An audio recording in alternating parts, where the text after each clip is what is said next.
Hello and welcome to Diamond Bridges. I'm your host, Irene Diamond. Now is the time for people of all generations to wake up to their true sense of purpose, to embrace their freedom, and to build bridges between a disjointed collective.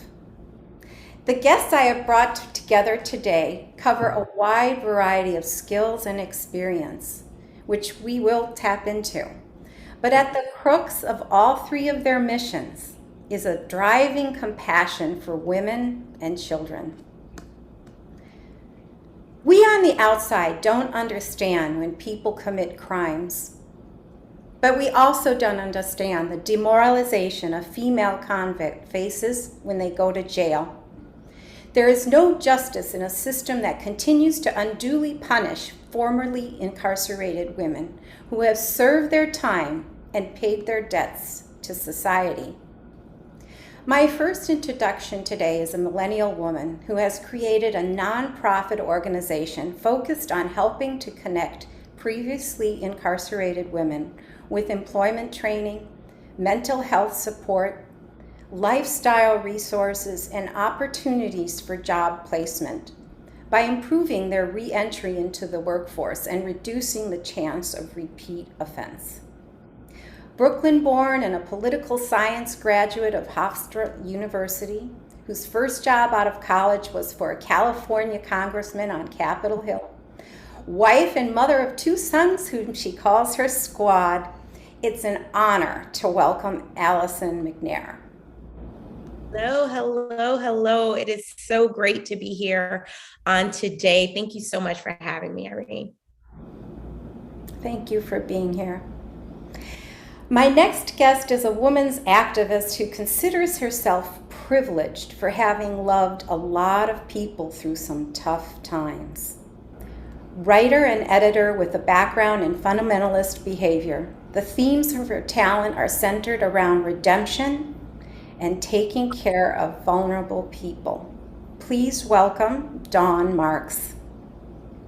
Good morning or afternoon, Irene. It's a pleasure to be here. Thank you for having me.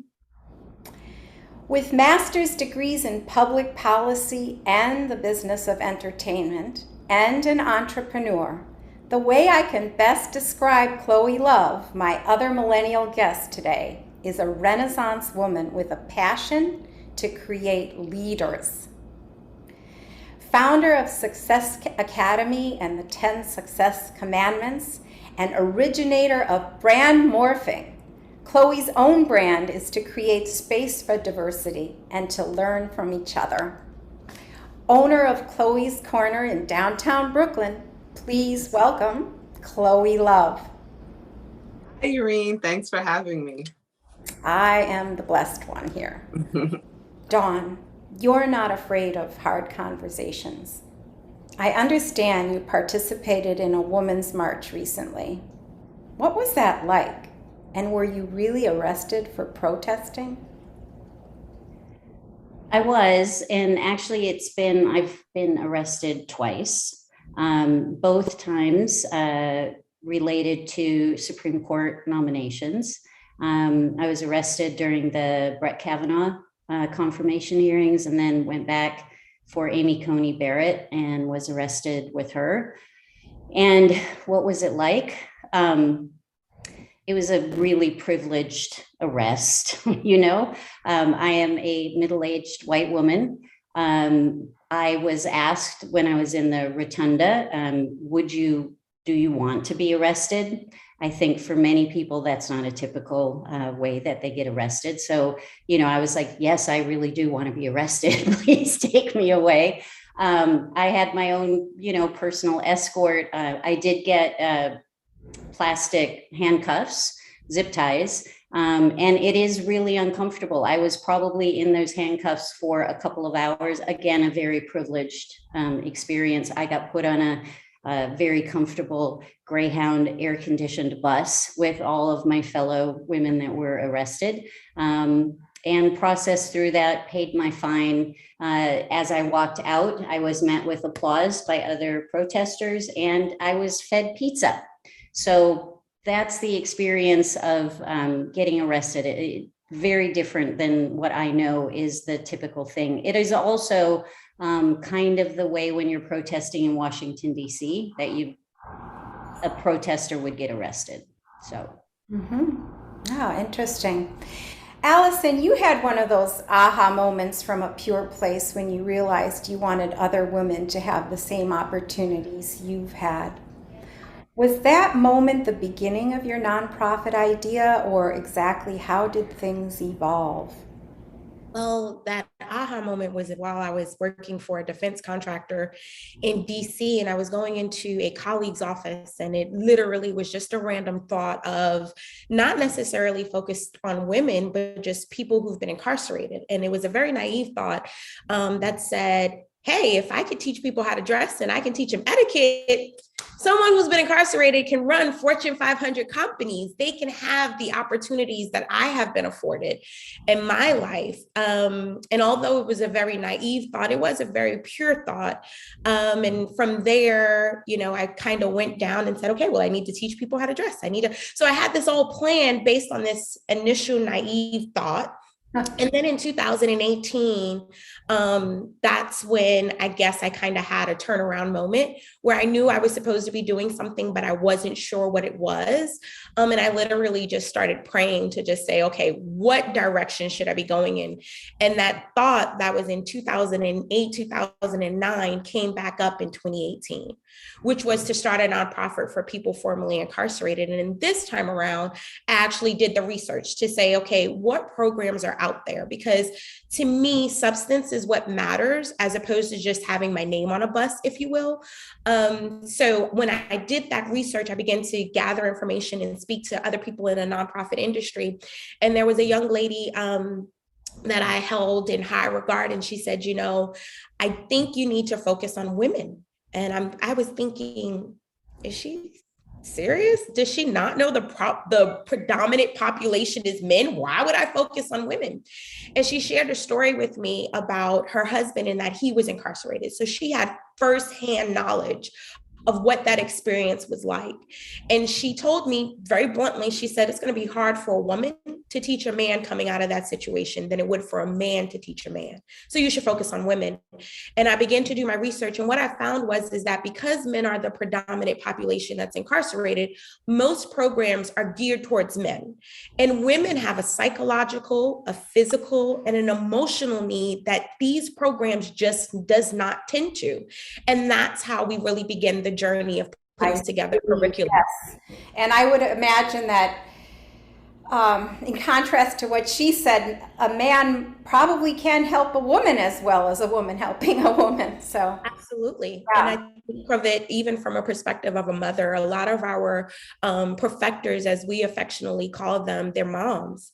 So they're once again has an avenue that needs to be explored so healing can begin and so that trauma can be addressed. And once again, just not saying that a man couldn't help, but it's just for us, we just have women helping women. Yes. And how did you come up with the name Perfect Incorporated or Perfect? Yes, we went down a lot of different avenues for the name. And I was reading the scripture one day and I came to 2 Corinthians 12:9. And if you're familiar with it, or those who aren't familiar with it, essentially there's an apostle, his name is Paul, and he's crying out to God because he has this affliction. And he's like, dude, like, hello, don't you see me? I'm serving you. Help me out here. And God responds to him in the scripture and says, my grace is sufficient for you. And when you look up that word grace, it actually leads back to the word perfect, which is through this journey, I will carry you. Through this journey, I will support you. And that's how we came up with the name, because we don't look at it as a program. We really look at it as a journey that we have vowed. And when I say we, me and the entire team has vowed to walk with our perfecters until they can get to a point where they say, hey, let my hand go. I want to take somebody else's hand. So I And see that's you call your team members perfectors. we call the individuals that come in to be a part of the curriculum perfectors. We call them perfectors. Yes. Women seeking help. Exactly. Nice. Yeah. So Chloe, when you started Chloe's Corner, you wanted to create a space for women to go to that is not geared toward any particular race, religion, ethnicity, social or economic background. Your brand is diverse, so women of all backgrounds can learn from each other culturally. Can you give us some examples of your success and a description of how your vision is applying to your members? Kudos to you, ladies. I'm honored to be here with you guys, and Irene did a great job with putting us all together. So my story. Thank you. Fantastic. Yeah, when I started, when I got out of college, that was my first job. I worked for the Justice Corps, and we helped people who were formerly incarcerated re-enter communities in work, service, relationships, and things of that nature. So it was a training program, not just for job readiness, but also for emotional support, for mental support in, things that may have changed while you were inside. And we did a great job with that. And from there, I moved on, which was very weird. I moved on to the Department of Homeless Services, and I served there for a while. And that was focused on families. And Homeless services? Yeah, the Department of Homeless Services. I ended up going there because in my master's, I wrote a policy that was published, and it was about the Department of Homeless Services and the re-evolving door. Like, you get your voucher, and as soon as you age out, you go right back to PATH and come back to the system again. There's nothing in between to help you sustain, so you do not have to return back into the shelter system. So I wrote a policy to address that. And, I followed my dream into that when the opportunity came. From there, I moved into the music business, a complete shift from where I was going with it. There's something therapeutic about that, too. Yeah, I moved into the music business. I met my husband, who told me from the first time he met me, you have a light about you. I feel like you have a bigger than life, personality and vision. And, as a Black woman, the first person that they compare you to is Oprah. And I love Oprah, but I don't want to be Oprah. I want to be the best Chloe Love, right? And I want to be the best Chloe Love, not just for Black women, but for all women. And I understood that very early in life. I understood it in a way where it was not just important for all women, but it was just as important for Black women to see that we do not have to be put inside a box, that we can inspire and uplift all communities. So I understood that, and I was naive on how that would happen in the beginning. I just knew that's the activist side of me. But I stayed in the music industry. I had a recording studio for 8 years. We do music now that's on TV that you watch, ESPN, Netflix, Hulu.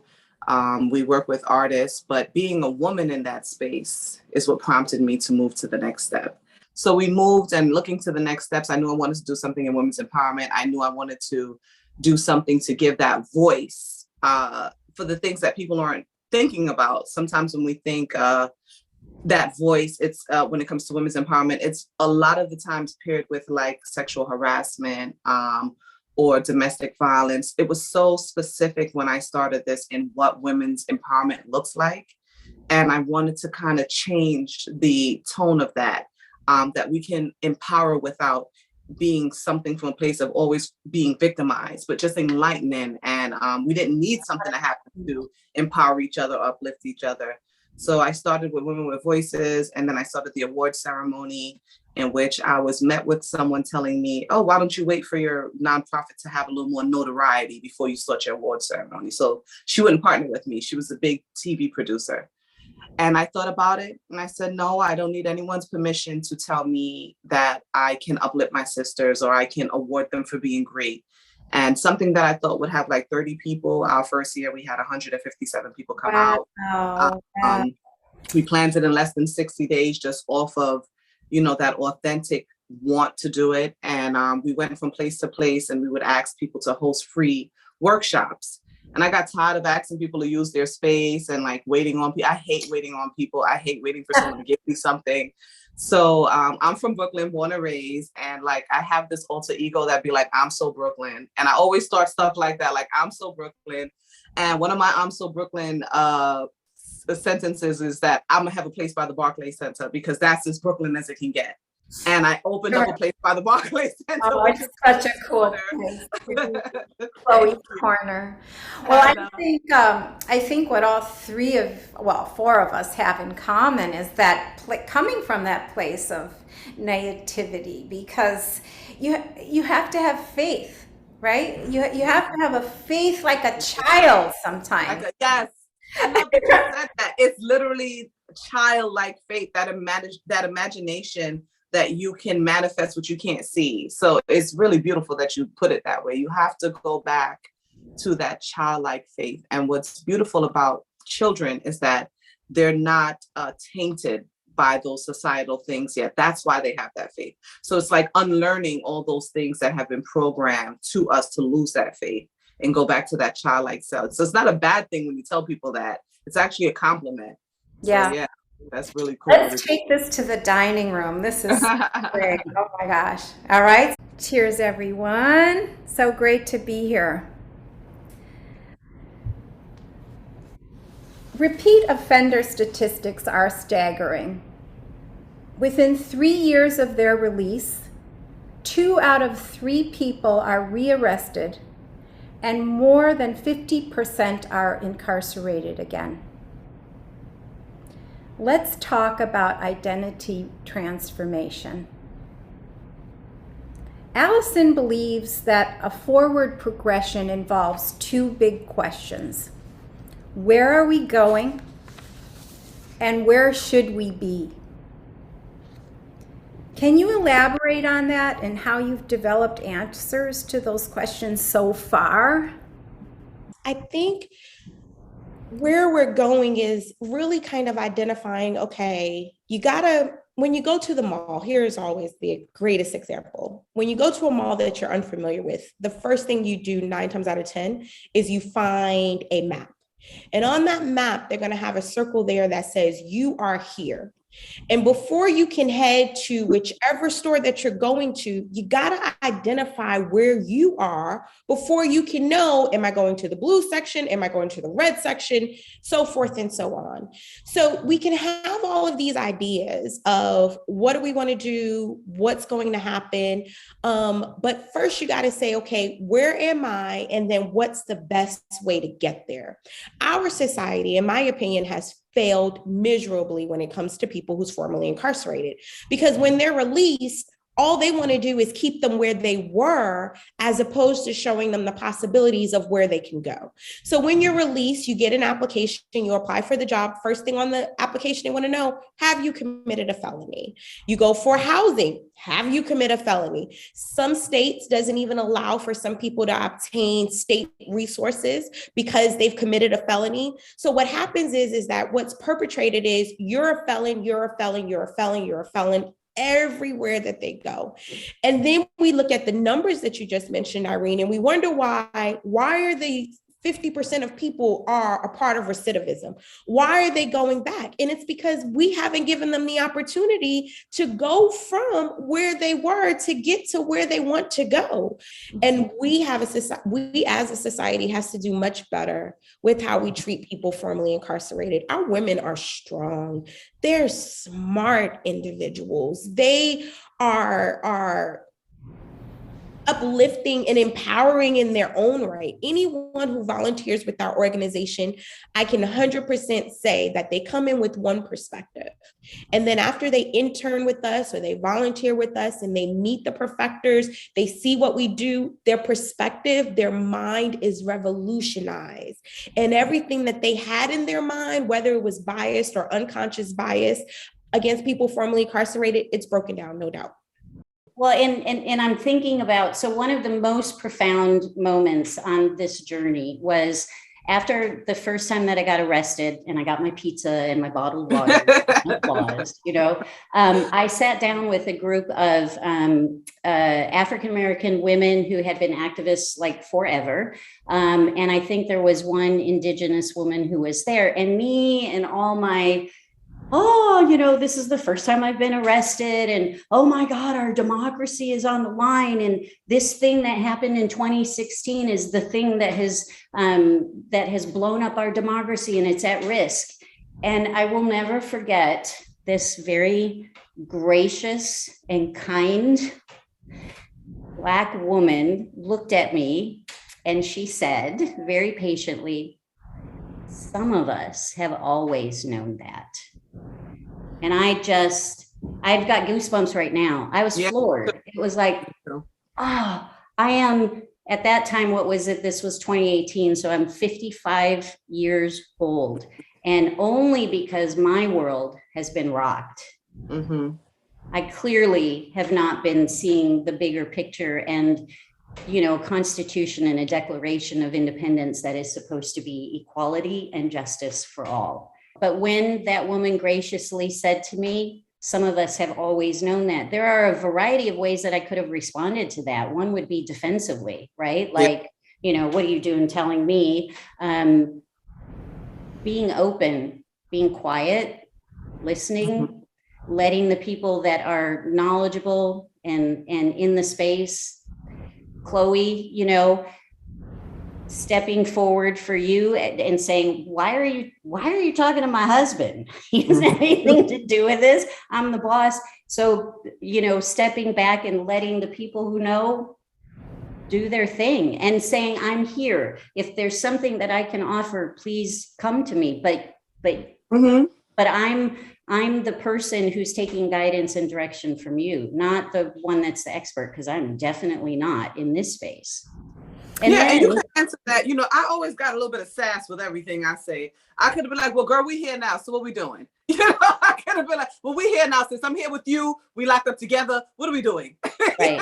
Right. You can also, I'm not telling you to be rude. I'm just teasing you. But yeah, in a place of, well, I didn't grow up like that. I didn't know, but I'm here with you. And I'm here with you open. So right. We don't need the shots all the time or the jabs, but let's talk more to forward and progression. The other piece of it is I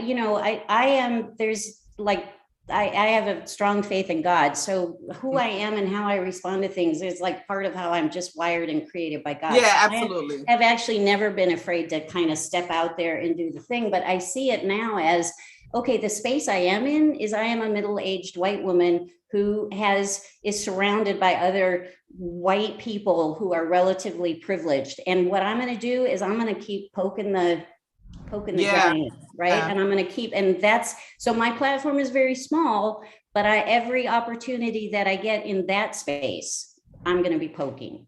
Chloe, your heart is in leadership. Your legacy goal is to create leaders. Your style is inclusive. You feel like, look at me, you can do this too. Mm-hmm. How would you begin to convince a woman of this truth who has been demoralized by the process of serving time in prison, having been searched and stripped of all of her clothing, separated from her children for years, now entering the workforce with a fresh slate in life? I personally have been just showing up how I can with the resources that I have, whether it's through my nonprofit or through my own pocket or through something I have in my home. I show up how I need to. And I write this in my book. This is actually Success Commandment number 9. Do not confuse the process with the outcome. We have generations of women who've been raped, hung, beat, murdered, separated from their family. And this isn't just exclusive to Black women, white women, were hung for speaking against their husbands. They were sent to mental asylums where they were doing phlebotomies on them and making them, mentally ill. And then that was called fixing them. They were hung and being called witches in Salem for speaking against, strong white men. So this is who we are as a women. Unfortunately, this is a journey that we've carried, that our foremothers had carried, our sisters has carried, but we don't confuse the process with the outcome. The process may be hard. The process may be things we don't understand, but the outcome may be for not just you, but for the generation ahead of you. Unfortunately, sometimes the burdens that we have to carry to make that change can be heavy. And that's where you have to align with people who can support you through that. Don't go into isolation. Don't feel small. Don't give up. Don't be shamed by something that had nothing to do with you. This isn't your fault. Speak up, find those communities. Doesn't have to be a nonprofit, doesn't have to be a program. It could be a church, it could be a friend. Find that space of support that you need that can get you through those things, and all the other steps that need to take place will take place. A recent study shows that people who dress better have more confidence, feel more powerful, and are more focused on details. More importantly, people perceive well-dressed people as leaders and go to them for support at a faster rate than those not as well-dressed. Allison, you had another aha moment when you thought, what if dress and etiquette could rule the world? Can you tell us more about your vision for going now for your MBA and your bachelor's in fashion merchandising? Fashion has always been a love of mine. It's funny how Chloe was just talking about those that have come before us. So it's been something with my moms, my aunts, my grandmother used to win refrigerators and, things like that for baking, and then for creating dresses for the prom. They came from Sumter, South Carolina. So fashion has always been something that I've just enjoyed. It's really kind of been a part of me. And honestly, I went back to school because I did want to go into fashion, and I eventually want to have a store, and we created a B Corp. So that way we can have a store that we can then take that money and transfer it back into Perfect Inc. And that's how I can kind of do my two loves together, helping women and fashion. It's a dream. So I went back to get a BA in fashion merchandising, which was a total turn from political science. So on one track, I had this track where I was going to be a lawyer and I was going to go to law school, and I was going to change at some way, somehow, Allison was going to change the world. So once I kind of took that left and said, okay, we're not going to go to law school, we're going to work on the Hill. And what's even more mind-blowing is that this was all when I started Perfect Inc. So I started the nonprofit, got the 501c3 approved, and then at the same time, I was applying to this school to do a BA and an MBA at the same time. And thank God I had the approval and the support of my husband, because I also had two small boys. Yeah. And I was just like, okay, how can... So tell us about the 12-week program, which focuses on mental health. So our whole curriculum is 12 weeks. And the first 4 weeks, what we do is we do the employment training. And part of the 12 weeks, the first 4 weeks, we do group sessions for 1 hour before we do the employment training. And the remaining 8 weeks, we create internships, paid internships for our perfectors, where they can work, it was 20 hours, now they can work 30 hours a week. On that internship, so that way they can gain some experience, but also gain some financial resources. But then we meet with each individual person on a one-on-one basis. And we do that because in that research that I did prior to starting Perfect Inc., what I realized is that there's trauma experience prior to incarceration, there's trauma experience during incarceration, and then you got a heavy anxiety post-incarceration. Because what's happening is that now your PO and your friends are either, your PO is saying, get a job, get a job, get a job. Your friends is like, oh, you're going to be back in no time. So you have all of these negative things that are kind of coming at you. And what most organizations do, they say, just give them training, let them get a job. Well, what we found in our organization is that we guarantee employment once they complete our 12-week curriculum. We guarantee employment. What I found and the organization has found is that our perfecters are much more impacted by the mental health portion that we deal with than they are by the job. Yep. And that was our first go round. We actually launched in 2020, pandemic time, and we've successfully completed. But the first go round, that was shocking to me. And then when we had our second session, it was even more shocking to me. And now I'm realizing that, of course, the job is great, but what use is a job if I blow up at my supervisor because I have a PTSD moment of what a guard did to me or what somebody else did? I'm yelling, the supervisor yelling, and nobody know why. Trauma trigger. It's a trigger. Yeah. And we teach them how to identify the trigger and then also how to healthily deal with the trigger. Yeah. That's amazing. Yeah. Thank you. That's great. It's impactful. So now you awesome to see the journey.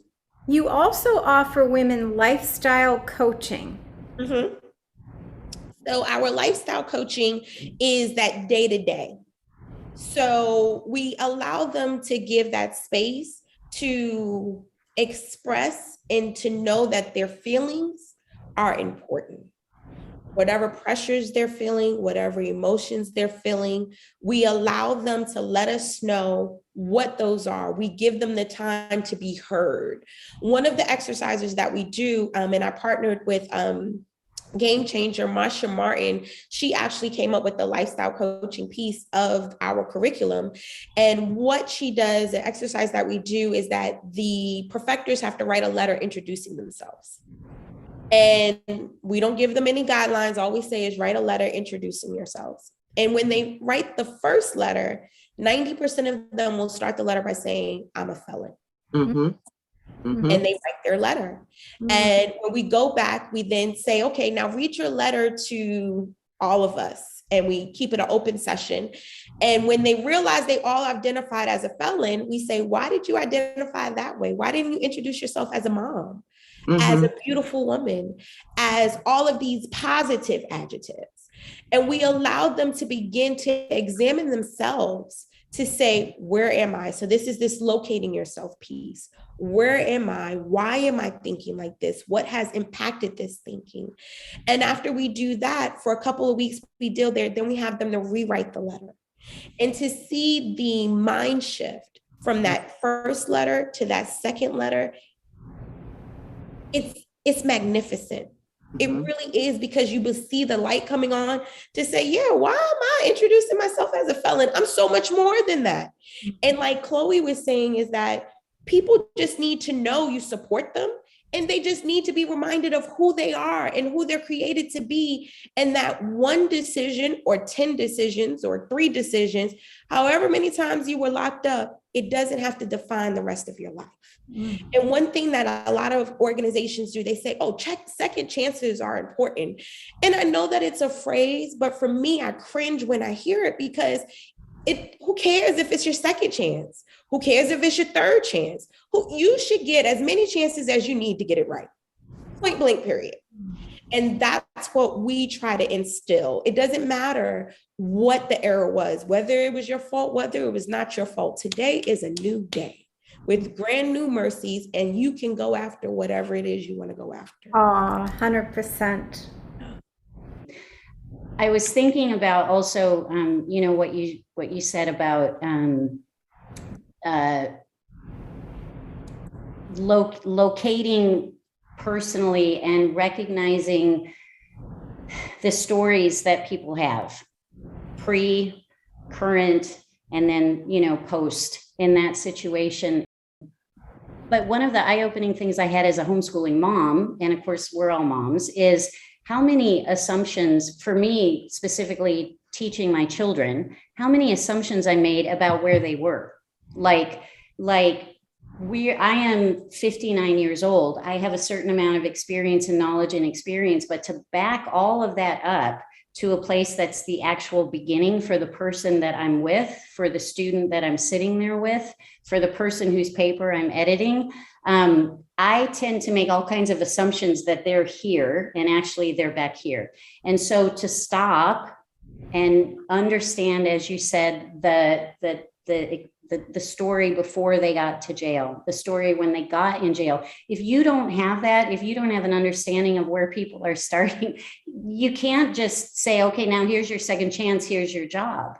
You know, there's a whole bunch of, you know, how do you get to work on time? How do you, I mean, and you know better than I do. I'm thinking about it more as a mother, you know, my children grew up in a situation where I could tell them, look, if you've got a job and they say be there at 8, you be there at 5 to 8, you know, and these are important things. But if no one ever told you that, how could you make that assumption that someone's going to know that showing up for work on time is really important for some places? Yeah. Chloe, I love that glass. Chloe, love. I'd like one like that. Let's take this to the living room. I'm like so excited to share my talent segment today. Living room. Today for the talent segment of Diamond Bridges, I'm featuring Chloe Love's brand morphing. Brand morphing is a marriage between education and storytelling, right? Chloe, can you tell us about brand morphing, predominantly for business or professional use? Okay, so brand morphing is my unique method of marrying your life's journey, your education, your unique standpoints into your products or services to create ongoing support from clients or fans instead of just one-time customers. So it's a blend between industrial psychology as well as storytelling and how to monetize on that. The best and the most authentic way for your business or your brand. And then how could brand morphing support an individual who is going through a transformation? So the thing about the traditional way that we are learned to put things forth is very textbook, right? So it's what are your strengths or what make you unique or what is your education? Whereas brand morphing is about what is your story? What makes you a someone who is an expert in this? And life experience is the actual best teacher there is, because a lot of people go to school and they can't execute the textbook things, but you can execute it, but you usually put your own twist on it because how you grew up, the way you see things, your perspective, the things that you were taught outside of school play a key role in how you're going to deliver those things. So people who are from that standpoint, I always say, let's say you're baking. What is the story that started you to bake? For example, my grandmother used to bake, and through that, I grew up in the kitchen, and watching her use her own taste buds instead of measuring cups allowed me to now introduce things that were not in textbooks. And, you know, my culture is this, so I want to bake and bring West Indian spices and flavors to create a unique standpoint. So brand morphing is more based on the individual's or the company's story versus the technical parts of it. Nice. Okay. So I'll let you choose. Okay, so I'll start with Dawn so that I can do Allison and then try, you know, from the information she has with the others. So with Dawn being a storyteller makes it a lot easier because she's used to telling the story, and your brand story is really the backbone and foundation of your company. It's why you do and how you do and what made you come up with the way that you do. So for Dawn, I love that her brand story focused on not just being a white woman in America, but her journey on how she identified that and how she continues to identify that and how she responds to it. So what that indicates to me is that Dawn is in a great place of not just writing, but coaching others creating courses, doing keynotes, maybe a podcast, if you will, to elevate her voice, because she comes from a place of not textbook learning or something she learned in school, because we can learn these things in political science. But she comes from a place of, through her story and what she shared, self-identification, and also being individually proactive to make change. And the changes that she has made, or the things that she has tried, she has a survey, or how do we put it? She has a brand experience chart.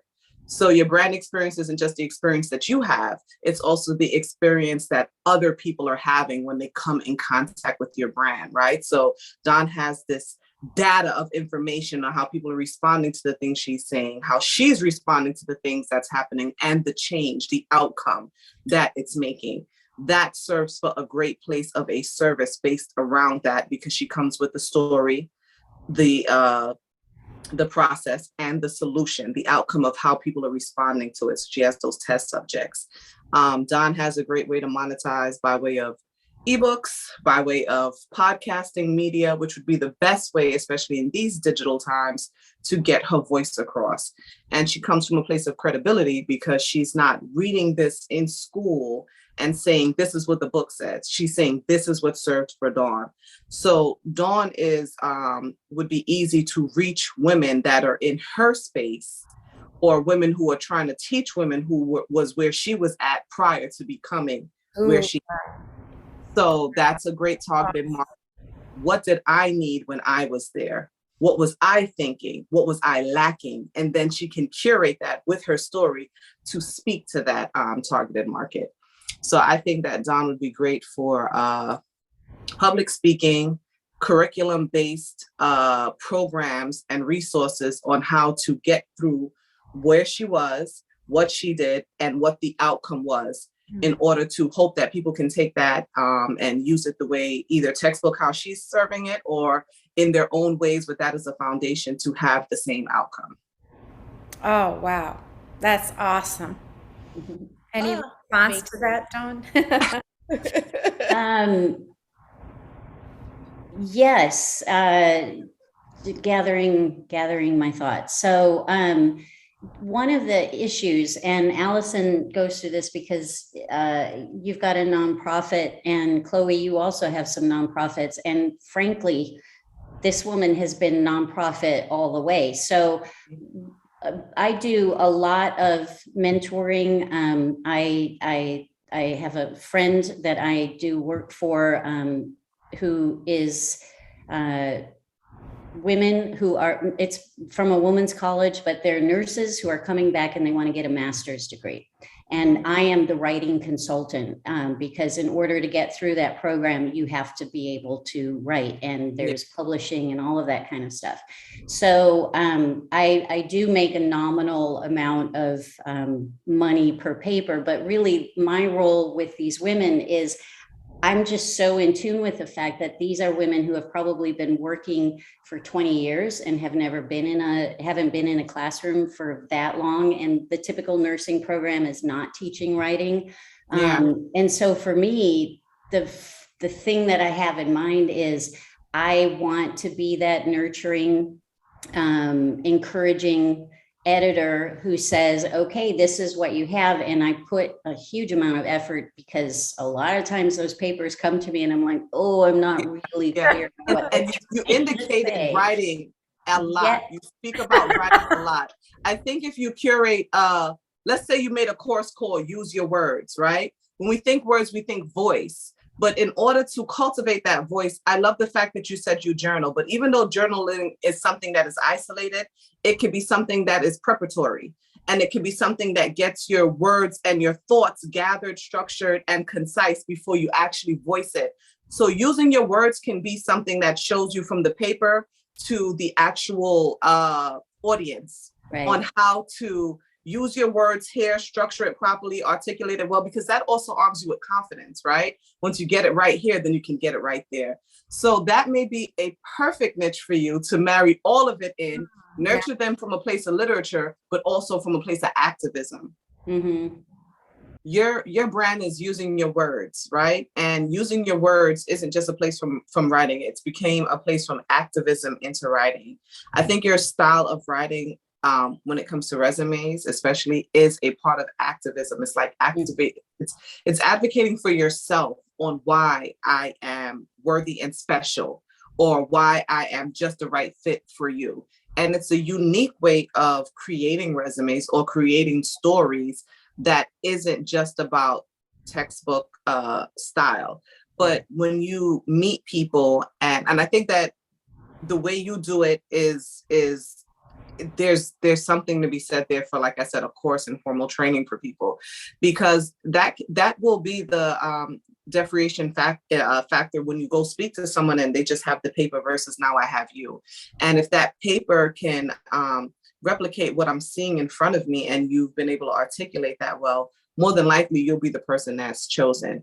What I do love about your story is the space for it is that there are a lot of women like you. There are a lot of women who serve so much time into their family and their kids, and now they're here and they're like, okay, I have this time. These are the things I wanted to do, so I'm doing it now. I love the fact that the things that you wanted to do, we've heard mothers say a lot that they threw their dreams away or they didn't return to it. One of your unique factors is that you can still do this after.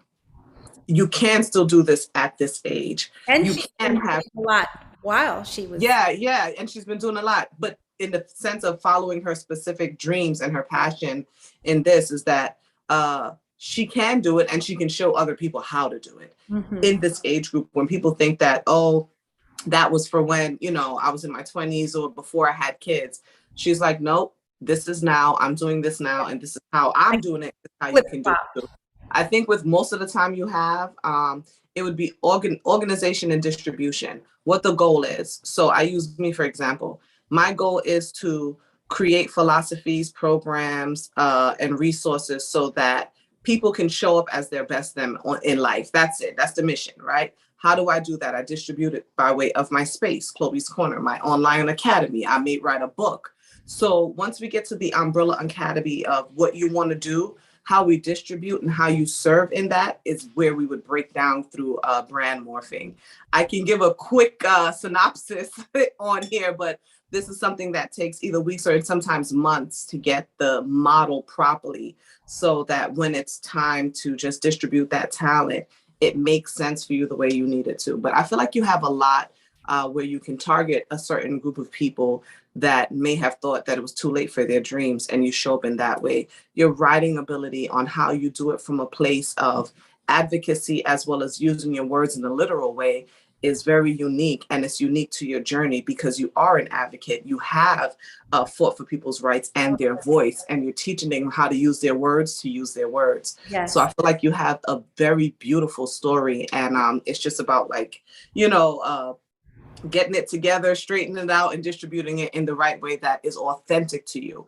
Authentic is very important to me because that authenticity is what's going to give you returning supporters, not people who are just interacting with it and was like, oh, that was cool. It's going to create your diehard tribe. So that would take a little more time, but I can see where we can start. And of course, I give my vision and my perspective, but it's very much so I'm not talking at you, but with you. So we're cultivating this together.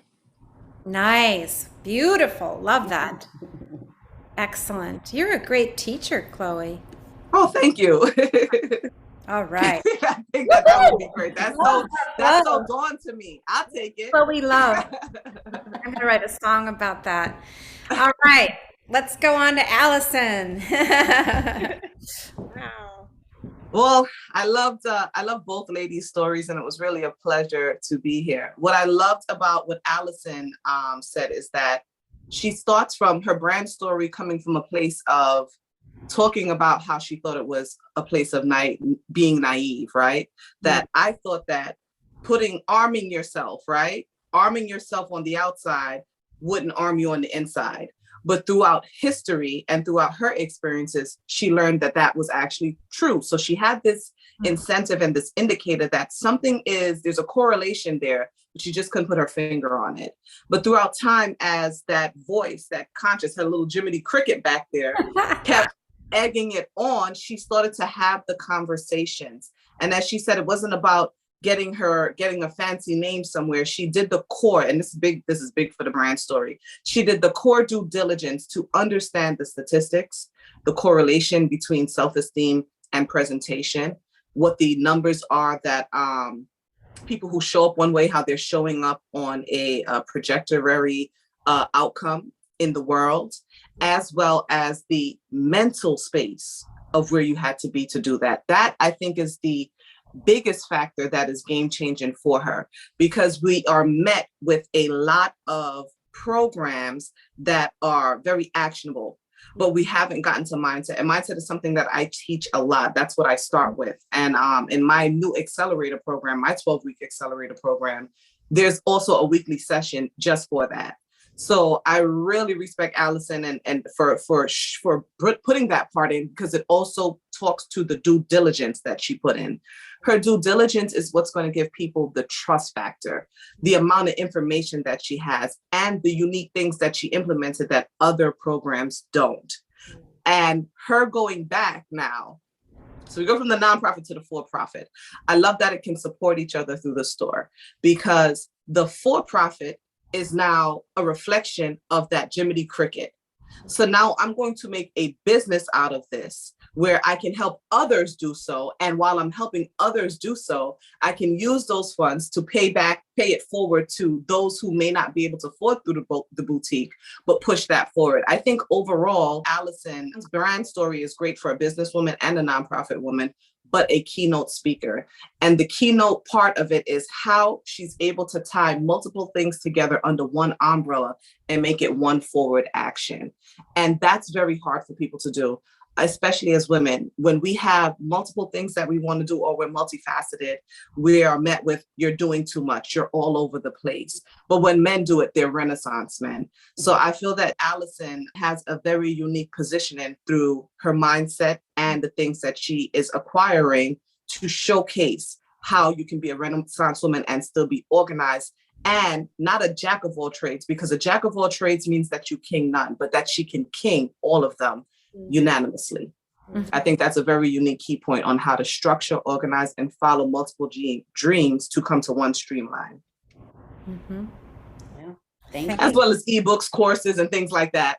There's always ways, tips, and all those things to bring. That's the marketing part of it and the branding part of it. Mm-hmm. But that one unique thing that we're met with, oh, you're doing too much, you got too much on your plate. That's, people won't understand your brand because it's all over the place. I think she did a great job of, from the for-profit to the nonprofit, from her personal goals, her brand story of watching her grandmother grow up, winning contests and have these beautiful experiences that ignited something in her, a pride in her that she wanted to share amongst community in both a philanthropic place and as well as a businesswoman. Yeah. And marrying those, that is the selling point, and that will beget so many opportunities and ways to monetize and distribute. Mm-hmm. Yeah. Wow. Excellent. What do you think, Allison? You are the bomb. It's just awesome. I mean, when you say talent segment, I mean the talent of the mind. Girl, you better go ahead. Amazing. Thank you. Of course, when I do the courses, it's a lot more in depth. There's 5 modules. We go deep into how you connect to that message, because as I teach people, your branding story is the foundation of your business plan. Mm-hmm. So your brand plan is what the company is going to be, what it stands for, how it's going to make money, who you're talking to, how you're talking to them, how they're going to identify with this quality and this service when they see that trade, right? People just think it's a logo or website. Those are your brand identity components on how they know who you are. Right. But who you are is your brand. And your business plan is just the actionable, executable steps of that brand plan. So we got to get right with the brand first. And then when we get our funding and things like that, we will know easily how to distribute and monetize from that brand plan. So Chloe, where can people find you? So you can find me on Instagram at Chloe Love, which is CLOE, no H, LUV, no O. So Chloe Love on Instagram, and also ChloeLove.com. I am about to launch my focus group for Brand Morphing Now, where it's going to be a 4-week online program. I show up each week to navigate those steps with everyone. And then there will be a second meeting for the mindset coaching that is done by my partner. And I'm very excited about it because it's going to prepare people for the funding and the distribution part. So that's something that I'm doing now. And I have my book, The Branding Handbook, that you can get on Amazon. Excellent. Excellent. Allison, where can people find out more about Perfect Inc.? Of course, you can stop at our website, Perfect, and that's perfectinc.org. And then we're on all social media platforms at Perfect Inc. 129. 129. I want to thank my viewing audience for joining me today. See you next time on Diamond Bridges. Tune in for our monthly episodes. Turn on your alerts to find a new episode of Diamond Bridges on the first Monday of every month. Listen and watch Jen Stone's, the highlights of our show episodes. And follow us on Instagram at Diamond Bridges Show. Thanks. Have a great day.